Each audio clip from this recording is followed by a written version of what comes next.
ஏன்னா சின்ன வயசுலேருந்து தாய் தகப்பனில்லாத ஒரு சூழலில் வளர்க்கப்பட்டு ஹாஸ்டலில் படித்து துறையாவது அம்மா அப்பா கூட இருந்தான். அவனுடைய சின்ன வாலிப பிரயாணத்தில் அம்மா அப்பா கூட இருந்தான். ஆனால் நான் அப்படி கிடையாது. சிறு வயது முதற்கொண்டே அன்பு, பாசம், இந்த பரிவு, பற்று எதுவுமே இல்லாத ஒரு சூழலே நான் வளர்ந்தேன். எப்போ வீட்டுக்கு வந்தாலும் ஏதாவது சமாதான குறைச்சல், வீட்டில் சமாதானம் இருக்காது. அப்போ எனக்கு தெரிஞ்சது என்னன்னா, ஒரு தகப்பன் தன்னை எப்படி அந்த வீட்டுடைய ரோலை பண்ண வேண்டும், ஒரு தாய் அந்த வீட்டோட ரோலை எப்படி பண்ண வேண்டும், ஒரு வீட்டின் தலையாக இருக்கிற ஒரு ஒரு கணவர் அந்த வீட்டில் எப்படி இருக்கணும் அப்படின்றத என்னுடைய வீட்டில் தான் நான் ரொம்ப அதிகமாக கற்றுக்கிட்டேன். அதாவது ஆண்டவர் சொல்றாரு, யாரை குறித்து யார் சாட்சி கொடுக்கணும். இதான் குமாரனை குறித்து சாட்சி கொடுக்கிறார். குமாரன் பிள்ளைகளாகிய நம்மை குறித்து சாட்சி கொடுக்கிறார். பிள்ளைகளும் குமாரனும் சேர்ந்து பிதாவை குறித்து சாட்சி கொடுக்கிறார்.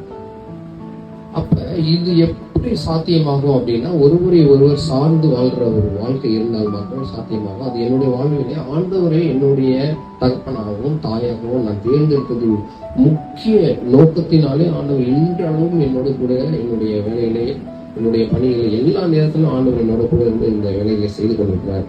என்னுடைய சாட்சியாக ஒரே ஒரு வசனம் மட்டும் நான் படிக்கிறேன். தலைமுறையில் படிக்கிற காலத்துல நான் எத்தனையோ நாள் முழங்கால் போட்டு சர்ச்சில் நான் ப்ரேயர் பண்ணியிருக்கேன். ஆண்டவர் எல்லா ஜபத்தையும் கேட்டு எனக்கு பதில் அளித்திருக்கிறாங்க. துபாய் போகணும்னு நினைச்சேன்.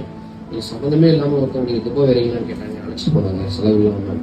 அதே மாதிரி ஜெர்மனி போகணும்னு நினைச்சேன். ஆண்டவர் என்னை ஜெர்மனி அழைச்சிட்டு போனாங்க. நாங்கள் அங்கே எல்லாமே முழங்கால் போட்டு ஜெபித்த ஜெபம். ஆண்டவரே, நான் ஜெர்மனி தேசத்துக்கு நான் போகணும். பாஸ்ட் பேரண்ட்ஸ் எனக்கு பணம் கட்டி என்னை இங்கே ஹாஸ்டலில் படிக்க வைக்கிறாங்க. அவங்கள ஒரு வாட்டியாவது நான் போய் பார்க்கணும், ஜெர்மனி தேசத்துக்கு போகணும்னு சொல்லி நான் கேட்டுக்கொண்ட போது எல்லா தேவைகளையும் ஆண்டவர் சந்திக்கிறவா ஜெர்மனி தேசத்துக்கும் நான் போயிட்டு வர்றதுக்காக ஒரு விஷயம். அங்கே போகும்போது ஒரு வசனம் படித்தா இருக்கு, சங்கீதம் 139 வசனம். அது என் வாழ்விலே நான் அந்த வசனத்தை நான் கேட்கும் பட்சத்தில் எனக்கு அவ்வளோ சந்தோஷம், மனமகிழ்ச்சி, கண்ணீர். 139 சங்கீதம் நான் படிக்கிறேன். கர்த்தாவே, நீர் என்னை ஆராய்ந்து அறிந்திருக்கிறேன். என் உட்கார்தலையும் என் எழுந்திருக்கிறதையும் நீர் அறிந்திருக்கிறேன். என் நினைவுகளை தூரத்திலிருந்து அறிந்திருக்கிறேன். நான் நடந்தாலும் படுத்திருந்தாலும் என்னை சூழ்ந்திருக்கிறேன். என் வழிகள் எல்லாம் உனக்கு தெரியும். என் நாவில் சொல் பரவாததற்கு முன்பே என்னை இதோ கர்த்தாவே இதையெல்லாம் நீர் அறிந்திருக்கிறேன். முற்புறத்திலும் பிற்புறத்திலும் நீர் என்னை நெருக்கி உமது கரத்தை என் மேல் வைக்கிறேன். இந்த அறிவு எனக்கு எட்டாவதும், எனக்கு மிகுந்த ஆச்சரியமும் எனக்கு எட்டாவதும் உயரமாய் இருக்கிறது. உம்முடைய ஆவிக்கு மறைவாக நான் எங்கே போவேன்? உம்முடைய சமூகத்தை விட்டு நான் எங்கே ஓடுவேன்? நான் வானத்துக்கு ஏறினாலும் நீர் அங்கே இருக்கிறேன். நான் பாதாளத்தில் படுக்கை போட்டாலும் நீர் அங்கே இருக்கிறேன். நான் விடிய காலத்து சட்டைகளை எடுத்து சமுத்திரத்தின் கடையாந்திரங்களில் போய் தங்கியிருந்தாலும் அங்கேயும் உமது கை என்னை நடத்தும். உமது வலதுகரம் என்னை பிடிக்கும். இருள் என்னை மூடிக்கொள்ளும் என்றாலும் இரவும் என்னை சூழ்ந்து வெளிச்சமாய் இருக்கும். ஆமென். உனக்கு மறைவாய் இருளும் அந்தகாரப்படுத்தாது, இரவும் பகலை போல வெளிச்சமாய் இருக்கும். உனக்கு இருளும் வெளிச்சமும் சரி. நீர் என் உள்ளிருதயங்களை கை கொண்டிருக்கிறேன். என் தாயின் கர்ப்பத்தில் என்னை காப்பாற்றினேன்.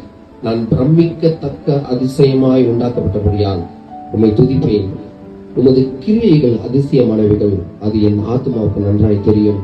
நான் ஒளிபீடத்திலே உண்டாக்கப்பட்டு பூமியின் தாழ்விடங்களே விசித்திர வினோதமாய் உருவாக்கப்பட்ட போது என் எலும்புகள் உமக்கு மறைவாய் இருக்கவில்லை. என் கருவை உம்முடைய கண்கள் கண்டது. என் அவயங்களில் ஒன்றாகவும் இல்லாத போது அவைகள் அனைத்தும் அவைகள் உருப்பட்டும் நாட்களும் உமது புஸ்தகத்தில் எழுதியிருந்தது. தேவனே, உமது ஆலோசனைகள் எனக்கு எத்தனை அருமையானவைகள்! அவைகள் தொகை எவ்வளவு அதிகம்! அவைகளை நான் எண்ண போனால் மணலை பார்க்கலும் அதிகமாகும். நான் விழிக்கும் போது இன்னும் உமதையில் இருக்கிறேன். தேவனே, நீ துன்மார்க்கனை அழைத்தீர், நான் நலமாயிருக்கும்.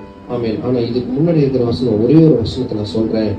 நீ என் உள் இருதயங்களை கை கொண்டிருக்கிறேன். என் தாயின் கர்ப்பத்தில் என்னை காப்பாற்றினேன். நான் பிரமிக்கத்தக்க அதிசயமாய் உண்டாக்கப்படியால் உம்மை துதிப்பேன். உமது கிரியைகள் அதிசயமானவைகள், என் ஆத்மாவுக்கு நன்றாய் தெரியும். ஆமேன். தாவீது இதை பாடினாலும் என்னுடைய வாழ்க்கையில இது எப்படி பார்க்கப்பட்டதுன்னா, எனக்கு முன்னாடி பிறந்த 5, 6, 7, 8 சொல்லலாம். 8 பிள்ளைகளுக்கு முன்பாக என் தாய் தகப்பனும் பிறந்து இறந்திருக்கிறார்கள். வயிற்றிலே அழிக்கப்பட்டிருக்கிறார்கள். எத்தனையோ பிள்ளைகள் பிறந்து எங்கள் வீட்டு வாசலில் புதைக்கப்பட்டிருக்கிறார்கள். இதுதான் என்னுடைய சாட்சி. ஆனாலும் நானும் என் தம்பியும் பொள்ளாச்சியில் போய் நான் பார்க்கிறோம். அது ஒரு தகப்பனுக்கும் ஒரு தாய்க்கும் அதோட வழி தெரியும். அத்தனை வாட்டி ஒரு கருவுற்று ஒரு கர்ப்பமாயி பிள்ளை பேர் பெற்றெடுக்கிற நிலையில பிறந்த குழந்தை இறக்கிறது என்பது எவ்வளவு பெரிய வழியை தரும் பெற்றோர்களுக்கு. இத்தனை பேரை கொண்டுட்டு நான் பிறந்துட்டேன், அப்ப எவ்வளவு வைராக்கியமா இருக்கணும் ஆண்டவருக்கு என்பதை சிறு வயது முதலே நான் ஏற்றுக்கொண்டேன். ஒருவேளை பார்வைக்கு நான் பார்க்கறது ஒரு பெரிய பந்தக்கார மாதிரி தெரியும், ஆனா அது கிடையாது. ஆனா ஆண்டவர் என்னை புடமிட்டிருக்கிறார், என்னை நெறிப்பிடித்திருக்கிறார், என்னுடைய எல்லா நிலையிலும் என்னை ஆதரித்திருக்கிறார். அவருடைய ஆதரவு என்பது இருளை வெளிச்சமாய் மாற்றுகிற ஒரு ஆதரவாய் இருக்கு. அப்ப இருள் எப்படி இருக்கும்னா, எனக்கு வறுமையா இருக்கும், கஷ்டம் இருக்கும், துன்பம் இருக்கும், உறவுகள் நம்மளோட இருக்க மாட்டாங்க, ஒருவேளை எதிர்பார்த்தது நமக்கு கிடைக்காம போயிடும். இதெல்லாம் இருட்டு என் வாழ்விலே.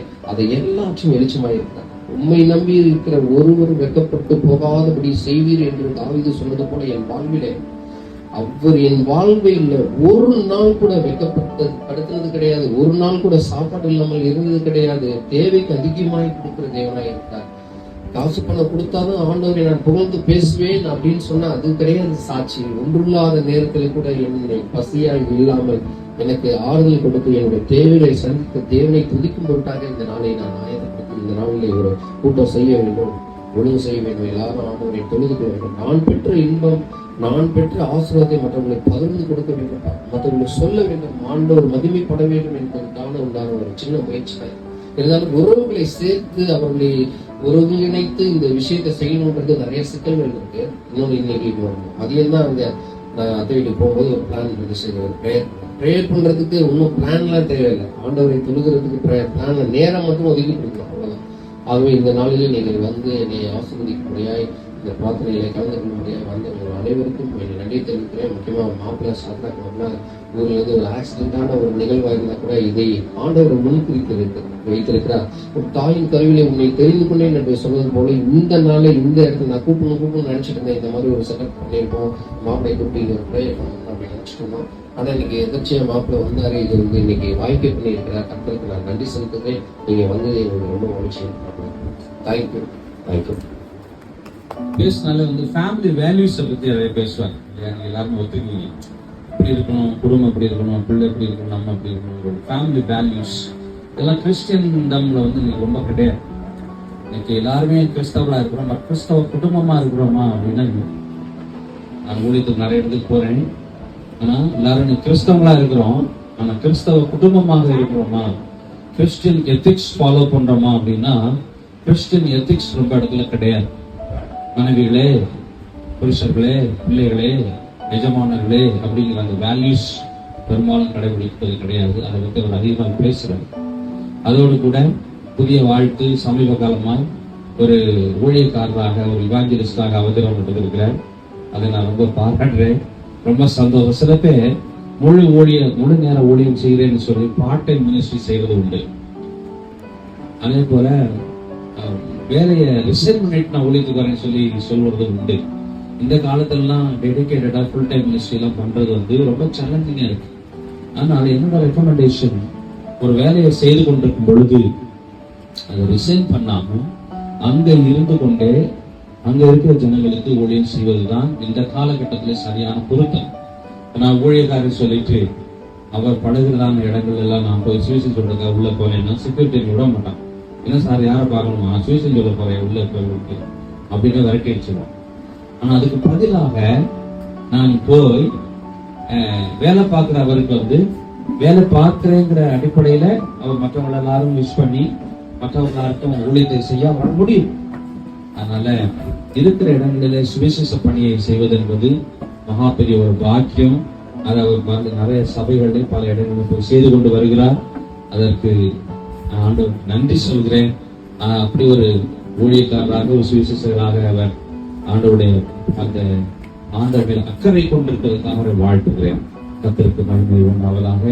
இப்பொழுது கூட புதுசா எனக்கு புதுசு சார் திடீர்னு இன்னைக்கு ஒரு சர்ப்ரைஸ் கொடுத்துட்டாரு.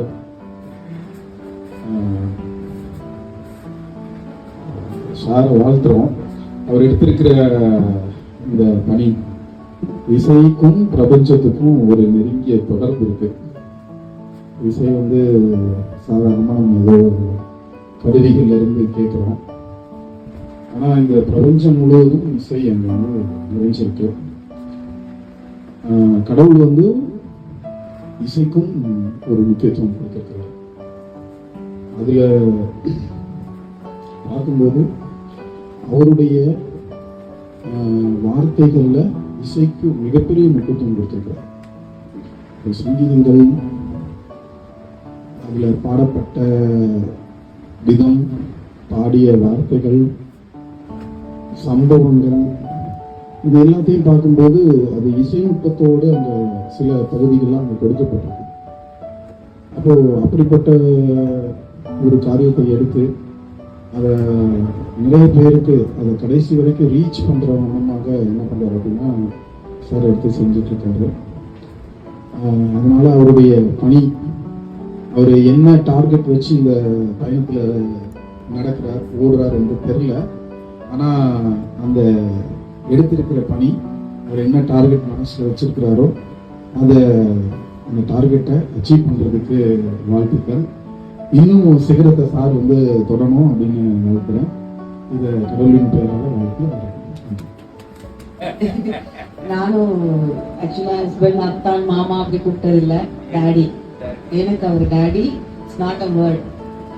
ஒரு அப்பா ஒரு பொண்ணுக்கு என்ன செய்வாரோ அது எல்லாமே எனக்கு என் கணவர், நான் திருமணம் ஆனதுல இருந்து ஆரம்பத்துல வந்து கசப்பா எட்டியா இருந்தாலும் முடிவு சம்பூர்ணமா இருக்கும். என்னோட காரியத்துல அவர் சொல்ற எல்லா விஷயமும். அதனால எங்க 3 பேருக்குமே அவர் daddy. Strict daddy, strict friend, best friend, sometime it's joker. எங்களை அவ்வளவு அழகா சிரிக்க வைப்பாரு, ஜோக்கர். எங்க வீட்டுல எப்படி சொல்றது, it's not a name shake got with us சொன்னாங்க. சண்டை போடுவோம், நானும் சண்டை போடுவேன். ஆனா 5 நிமிஷத்துக்கு மேல அந்த சண்டை டிராவல் ஆகாது. அது கடவுள் எங்களுக்குள்ள கொடுத்திருக்கிற அந்த ஒரு சமாதானமா இல்ல எங்களுக்கு அவரு வந்து மத்தியஸ்தனா இருக்கிறதுனால இருக்குதான்னு தெரியல. மனக்கசப்பு, சண்டை, வாக்குவாதம் வரும். ஆனா within a 5 minutes அது சால்வ் ஆயிடும். ஸோ அதுதான் எங்களோட family secret to success. Jesus is best. அவர் எங்களோட இருக்கிறார். அந்த கசப்பை நாங்க கொண்டு போறதில்ல. விடிய சூரியன் உதிக்கும் முன்னே எங்களுக்கு கோபம் தனிச்சிடும். அவ்வளவு தூரம் கூட போகாது, 5 நிமிஷம் தான். So he is a pillar of our house and backbone of Albina and Lina Alprava. Happy birthday, Daddy. Love you. Thank you. இந்த வசனப்படி நான் ஆசீர்வதிக்கிறேன். அப்போ சொன்னாங்க டாடி வந்து நிறைய விஷயங்கள் டாடி சித்தப்பா செஞ்சிருக்காங்க, எனக்கு செஞ்சிருக்காங்க, ரெஸ்பான்சிபிளா இருக்கிறாங்க அப்படின்னு சொல்லியிருக்காங்க. ஆக்சுவலி நான் வெளியில தான் நாங்க போனா நிறைய கலீக்ஸ் வந்து எங்க பேரண்ட்ஸ் கேட்பாங்க, உங்க டாக்டர்ஸ் 2 பேரும் ரொம்ப ரெஸ்பான்சிபிளா இருக்காங்க, எல்லா வேலையும் செய்யறாங்க. That what I'm inspired. நான் என்ன டாடி மம்மிட்ட இருந்து இன்ஸ்பயர் பண்ணிருக்கேன். எந்த ஒரு விஷயத்தையும் சொன்னா அக்செப்ட் பண்ண மாட்டாங்க டாடி. உடனே செய்யணும்னு நினைப்பாங்க, ரொம்ப ரெஸ்பான்சிபிளா இருக்கணும்னு நினைப்பாங்க. அதே மாதிரி நாங்க வந்து கேர்ள் சில்ட்ரன்ஸ், நம்ம டாட்டர்ஸ். ஆனா we are grow up like their son, நாங்க வந்து even we don't have money. எங்களுக்கு வந்து ஒரு பையனோட ஹெல்ப் இல்லாட்டியும் we can survive in the world. ஏன்னா டாடி வந்து ஒரு மீன் எப்படி சமைக்கணும்னு அதை சொல்லி தரணும், அது எப்படி குடிக்கணும், அது என்ன செய்யணும் அப்படின்ற எல்லா பேசிக் as a beginner நாங்க ஒரு டியூட்டோரியல் மாதிரி டாடி கூட இருக்கிறது. அது வந்து எல்லாமே டாடி சொல்லி கொடுத்துருக்காங்க. So and again I'm really thanking Dad. உன்னை நடத்தி மகா வறட்சியான காலங்களில் உன் ஆத்துமாவை திருப்தியாக்கி உன் எலும்புகளை நிலமுள்ளதாக்குவார். நீ நீர்ப்பாய்ச்சலான தோட்டத்தை போலவும் வற்றாத நீரூற்றை போலவும் இருப்பாய். ஏசாயா 58:11 வசனம். டாடி வந்து எங்களுக்கு ரொம்ப பிடிக்கும். டாடி வந்து அக்கா சொன்ன மாதிரியே டாடி வந்து எங்க விஷயத்துல எதுவுமே வந்து செக் பண்ண மாட்டாங்க. ரொம்ப டாடி வந்து எங்களை சின்ன வயசுல நல்லா பார்த்துக்கிட்டாங்க. Happy birthday daddy. இருக்கும்போதே உன்னை முன்குறித்த தேவன் ஏசப்பா சொல்லியிருக்காங்க. அது போல ஏசப்பா வந்து செல்வன் இட்ஸ் மை டாட் அப்படின்னு வந்து முன்னாடியே ஏசப்பா வந்து எனக்கு முன்குறித்ததுக்கு வந்து நான் ரொம்ப சந்தோஷப்படுறேன். I thank every day, every minute, every second. ஏன்னா யாருக்கும் இது போல ஒருத்தர் வந்து கிடைக்க முடியாது. பிகாஸ் டாடி எங்களோட விஷயத்துல ரொம்ப லாவிஷா. நான் ஒரு நாள் கூட இந்த ஒரு விஷயம் வேணும் அப்படின்னு சொல்லி எப்படி சொல்றது, ஒரு மாதிரி வேணும்னு ஒரு 2 to 3 times அப்படிலாம் சொன்னது இல்லை. 1 time, ஒரே ஒரு தடவை தான். அப்புறம் தானாவே, ஏன்னா ஏசப்பா ஒருவர் மெய்யாக இருக்கிறனால அவங்க டாடிக்கு வந்து எல்லா மூலியமாகவும் ஹெல்ப் பண்றதுனால அவர் ஒருவர் தலைவராக இருக்கிறனால எங்களுக்கு ஒரு கவலையும் இல்லை. எங்க வீட்டுல வந்து கஷ்டம், இதுல வந்து எங்களுக்கு வந்து மனசுல வந்து டிப்ரெஷன் அப்படின்னு எதுவுமே கிடையாது. 365 டேஸ்னா அந்த 365 டேஸ் முழுவதும் சந்தோஷமாகவும் பிரேயர்ஸோடவும் பாட்டுகளோடவுமே இருக்கும். I think I'm really blessed to be a daughter. Thank you very much.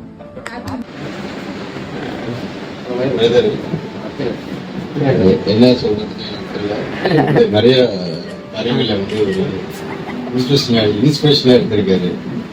நிறைய ஹெல்ப் பண்ணியிருக்காரு. ஹெல்ப்னு சொல்லக்கூடாது, அது ஒரு கடமையா இருந்து எனக்கு நிறைய பண்ணியிருக்காரு. அவர் வந்து இது போல இன்னும் நிறைய ஆசீர்வாதங்களோட ஆண்டவர் மேல இன்னும் ஒரு ஊழியத்தோட இருந்து எங்களையும் குடும்பத்தையும் ஆசீர்வதித்து எல்லா குடும்பமும் ஒற்றுமையாக இருந்து சமாதானமா இருக்க ஆண்டவர் நன்றி சொல்வார். ஆமென். அது போல நீங்கள் எல்லாவற்றிலும் வாழ்ந்து சுகமா இருக்கும்படி கர்த்தர். ஆமென்.